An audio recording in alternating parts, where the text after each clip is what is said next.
Hello दोस्तों, welcome back to our channel. तो आज हम एक्सप्लेन करने वाले हैं टाइगर स्क्रीन एनिमे के न्यू एपिसोड को। आज हम एक्सप्लेन करने वाले हैं एपिसोड नंबर 8 को।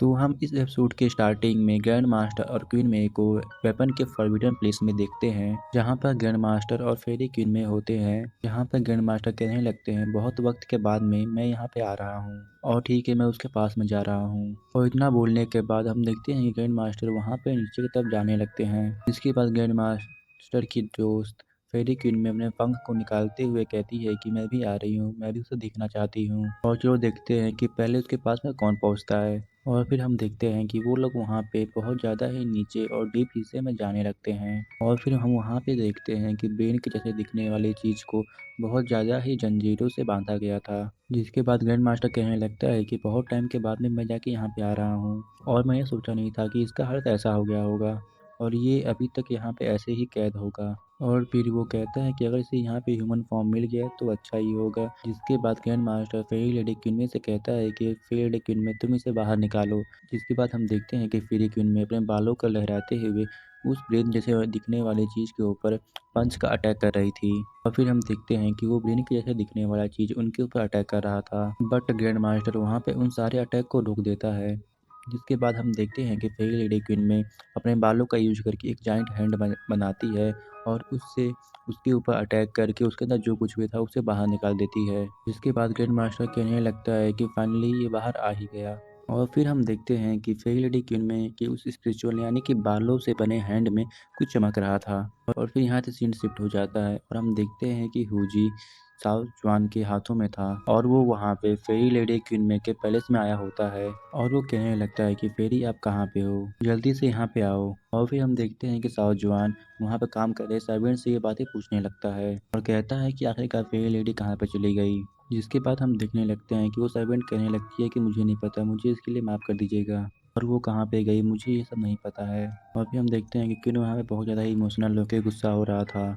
और फिर वहाँ पे हम देखते हैं कि साउथ जुआन अब बहुत ज़्यादा ही गुस्सा हो गया था कि फेरी लेडी क्वीन में कहाँ पे चली गई।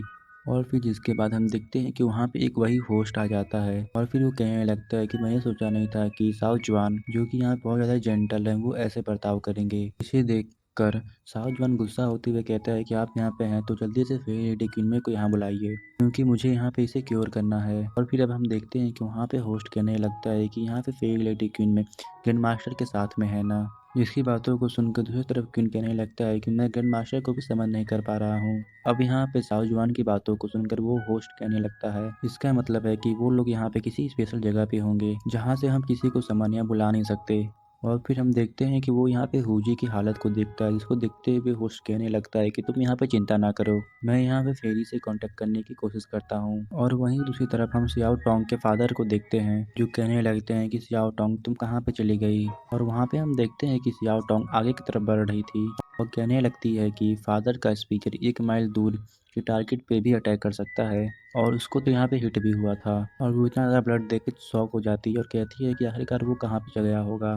और हम देखते हैं कि वो यहाँ पे आगे की तरफ बढ़ रही थी और दूसरी तरफ उसके फादर भी उस ब्लड को फॉलो कर रहे थे और कहने लगते हैं कि आज तो यहाँ पे बचेगा नहीं, चाहे तो कहीं पे भी छुप जाए, वाओ टाउन में मुझे यहाँ पे कोई भी नहीं रोक सकता है।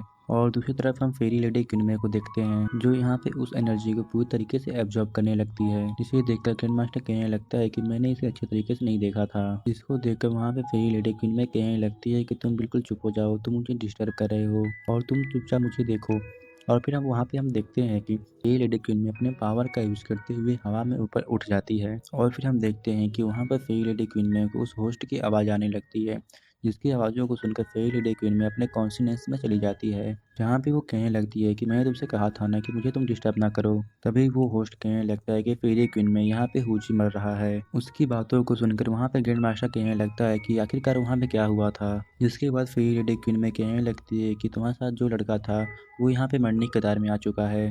जिसकी बातों को सुनकर ग्रैंड मास्टर कहने लगता है कि मैं उसे मरने नहीं दे सकता। और फिर वहाँ पर ग्रैंड मास्टर की बातों को सुनकर फेरी क्वीन कहने लगती है, सबसे पहले मुझे यहाँ पे इस डीमन को सील करने दो। और फिर हम देखते हैं कि फेरी लेडी क्वीन वहाँ पे बेंग के जैसे दिखने वाली चीज को फिर से लॉक कर रही थी। और वहीं पे हम देखते हैं कि एक साइड में व्हाइट कलर का कुछ बाहर निकल रहा था और यहाँ से सीन शिफ्ट होकर दूसरी तरफ हुजी के ऊपर आ जाता है, जहाँ पर हम देखते हैं कि हुजी बहुत ज्यादा ही तड़प रहा था। और फिर हम देखते हैं कि वो होस्ट उसके हाथों के ऊपर कुछ लिक्विड गिराता है और उसे गले में मार के उसे बेहोश कर देता है।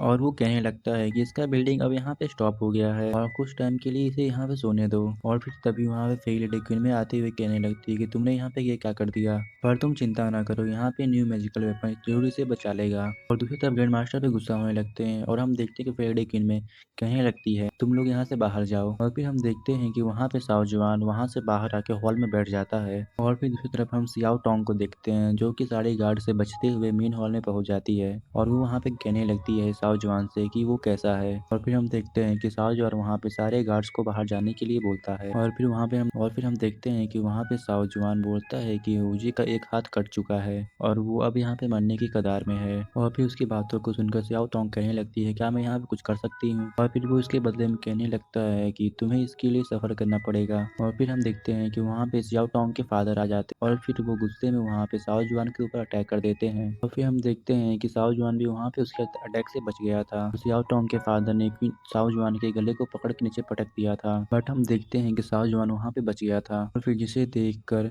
इस एनर्जी को पहचानते हुए सियाओ टोंग के फादर कहने लगती है कि ये एनर्जी जो क्वीन फैमिली की है। फिर वो कहने लगता है कि ओ तो तुम यहाँ पे क्वीन फैमिली के एल्डर सुआन हो। और फिर वो अपने फादर की बातों को सुनकर सियाओ टोंग कहने लगती है कि क्वीन फैमिली तो यहाँ के 8 सेट्स में से एक सेट है।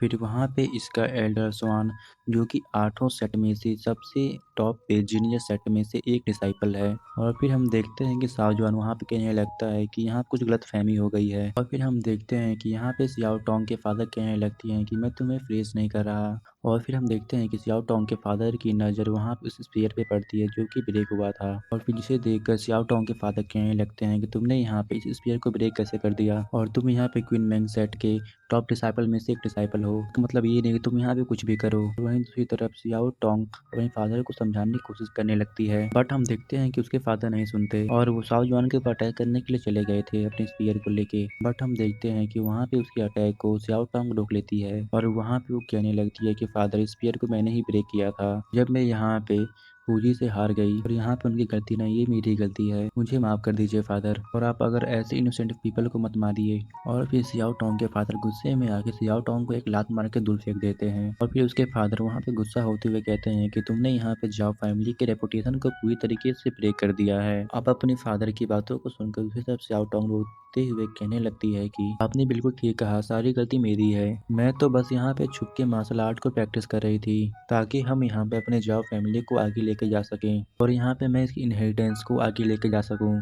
और आपको मैंने कभी पता चलने नहीं दिया कि मैं मार्शल आर्ट को प्रैक्टिस करती हूँ। आप तो मुझे यहाँ पे पियानो वगैरह सीखने के लिए बोलते थे, लेकिन आखिरकार मैं मार्शल आर्ट को क्यों नहीं सीख सकती, क्योंकि मैं एक लड़की हूँ इसीलिए। क्या एक लड़की होना इतना ज़्यादा बुरा होता है। और फिर हम देखते हैं कि वो वहाँ पे रोने लगती है और वो कहने लगती है कि बचपन में आपने कभी भी लड़का लड़की ऐसा कुछ नहीं कहा था और मुझे यहाँ पे मार्शल आर्ट को सिखाया और मैं छोटी थी और मेरा सपना था कि मैं यहाँ पे मार्शल आर्ट को सीखूंगी, लेकिन जब मैं बड़ी हुई तो आप पूरी तरीके से बदल गए और आपने ठीक कहा कि ये सब मेरी ही गलती है और फिर अब यहाँ पे मरना है मेरे लिए ठीक होगा। और फिर हम देखते हैं कि वो इतना कहने के बाद अपने गले को काट लेती है। इसको देखकर उसके फादर एकदम से शॉक हो गए थे, बट हम वहाँ पे देखते हैं कि साओ जुआन ने उसके स्पीयर को रोका हुआ था। और फिर हम देखते हैं कि वहाँ पे साओ जुआन कहने लगता है तुम बहुत ज्यादा बहादुर हो, तुम्हें ऐसे कमजोरियों की तरह क्यों सुसाइड कर रही हो, तुम्हें अपने सपनों को ऐसे ही नहीं छोड़ना चाहिए, चाहे वहाँ पे कितनी ही कठिनाई क्यों ना हो। अगर तुम ऐसे ही मर जाओगी तो लोग तुम्हारे बारे में गलत सोचेंगे और उन्हें लगेगा कि वो लोग सही हैं और तुम्हें यहाँ पे अपने सपनों के लिए खुद ही लड़ना पड़ेगा। और हम देखते हैं कि साओ जुआन की बातों को सुनकर सियाओ टोंग वहाँ बहुत ज्यादा ही रो रही थी और वहाँ पे उसके फादर भी कह रहे होते हैं कि सब कुछ खत्म हो चुका है, अब तुम चुपचाप घर चलो। तो फिर हम देखते हैं कि उसके फादर वहाँ से चले गए थे और उसके फादर को देख के ऐसा लग रहा था कि वो भी यहाँ पे बहुत ज्यादा ही सैड हो गए हैं। और फिर दूसरी तरफ हम देखते हैं कि फेरी लेडी क्वीन में इस वेपन को अपने पावर का यूज करते हुए बाहर निकालती है, मतलब कि उस एनर्जी को जिसे वो वहाँ से बाहर लेके आई थी। और फिर हम देखते हैं कि वो वहाँ पे उस वेपन की एनर्जी को हुजी के अंदर डालने लगती है, इसकी वजह से वहाँ पे बहुत ज्यादा फोर्स जनरेट हो रहा था। और ऐसा ही नहीं, वहाँ पे फेरी लेडी क्वीन में का हाथ भी जल गया था। और फिर ग्रैंड मास्टर कहने लगता है कि क्या तुम यहाँ पे ठीक हो। और फिर अब वहाँ पे फेरी लेडी क्वीन में कहने लगती है कि अब यहाँ पे सब कुछ हुजी के अंदर ही निर्भर करता है कि वो इसे कैसे सामना करता है, मतलब कि उसी पे डिपेंड होता है कि वो यहाँ पे जीना चाहता है कि नहीं और उसकी यहाँ पे डेस्टिनी क्या है। और गोल्डन बॉडी को पूरी तरीके से इसके साथ में मर्ज होने में टाइम लगेगा। और यहीं पे हमारा ये एपिसोड खत्म हो जाता है। And thank you for watching my videos. And अगले एपिसोड को सबसे पहले देखने के लिए हमारे चैनल को सब्सक्राइब करें।